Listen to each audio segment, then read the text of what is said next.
Yes, indeed, John Emil. The withdrawal of French troops from Niger, that's what's being claimed here in this viral Facebook post, alongside a video that has over 2 million views. France didn't just lose uranium, it lost the illusion of control. When Niger shut its mines to Paris, it cracked the foundation of a global order built on quiet theft and polite dependence.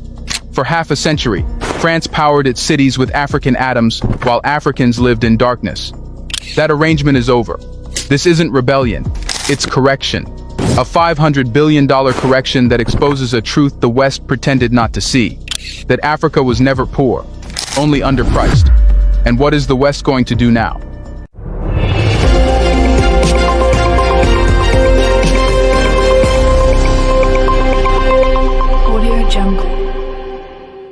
It began quietly, no grand announcement, no press release from Paris or Brussels.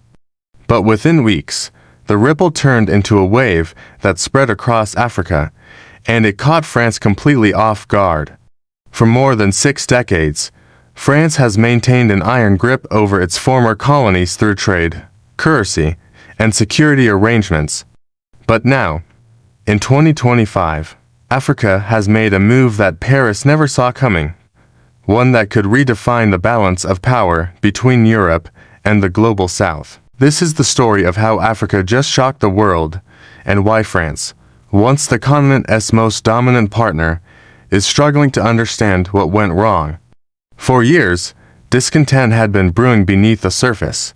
Across the Sahel, in Mali, Niger, and Burkina Faso, frustration toward France's military presence was reaching a breaking point.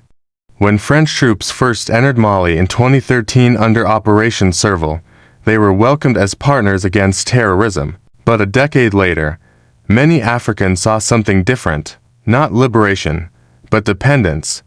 In 2022, Mali expelled French forces. By 2023, Burkina Faso followed suit. And in 2024, Niger canceled key defense accords, ordering French troops and diplomats to leave. Burkina Faso's leader Captain Ibrahim Traoré said bluntly, "Our sovereignty is not negotiable, we will build our own future." To Paris, it was an alarming signal, not merely about troops, but about losing strategic influence in a region it once considered its backyard. The French government downplayed the shift. President Emmanuel Macron stated, "France remains committed to Africa through respect, partnership, and shared prosperity." Yet, as analysts noted, African capitals were no longer listening.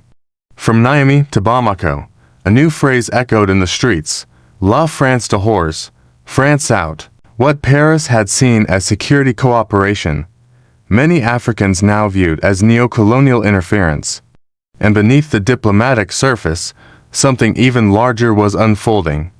While Western headlines focused on politics, African economists were quietly rewriting the rules of finance.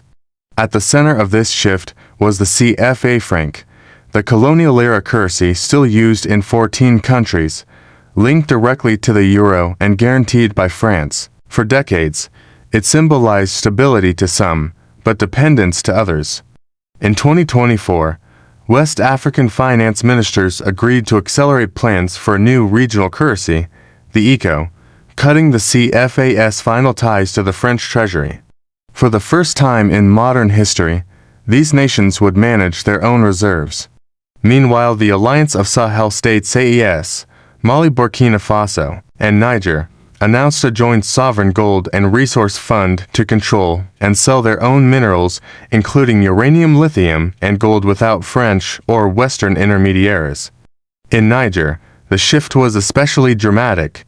The country supplies nearly 15% of the uranium that powers France's nuclear grid. When the new Nigerian government suspended French mining licenses in 2024, electricity prices in parts of France spiked by more than 10%. Economist Dr. Asad Atandia, from Senegal's Institute of Policy Studies, explained, for 60 years, Africa exported raw resources and imported finished goods. Today, it wants to export power, political and economic, across the continent. That power is starting to take form.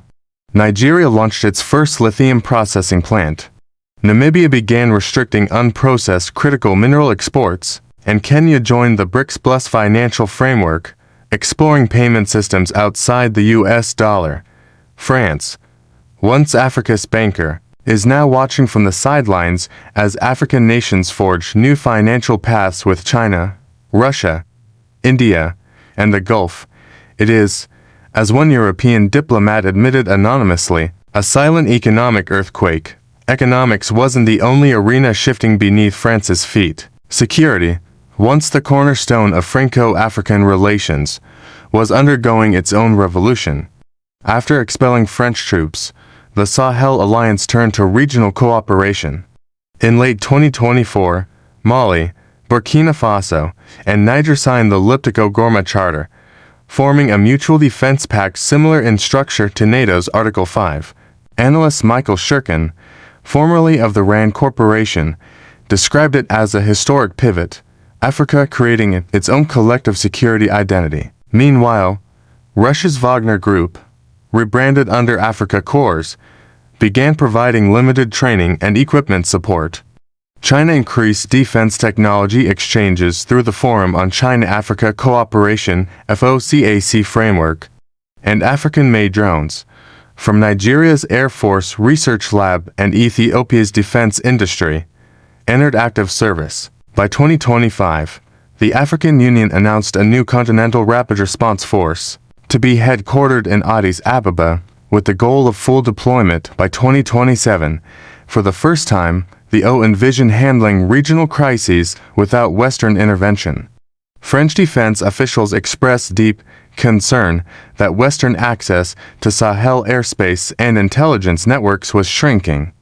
One unnamed general told Le Monde, "We lost not just bases, but decades of influence." At the same time, African diplomacy grew more assertive.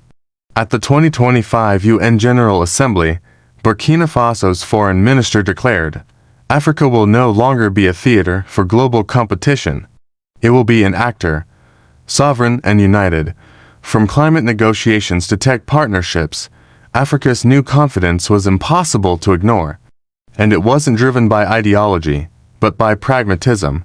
In European media, headlines often framed the shift as anti-French sentiment, but within Africa, leaders insisted it was pro-African sovereignty. Across the continent, governments are betting on infrastructure, education, and technology rather than aid. In Ethiopia, the Grand Renaissance Dam began generating 6 gigawatts of electricity, enough to light tens of millions of homes. In Kenya and Rwanda, innovation cities are drawing investors from Asia and the Middle East. In South Africa, local quantum computing research is attracting global collaboration. All of this coincides with a generational shift.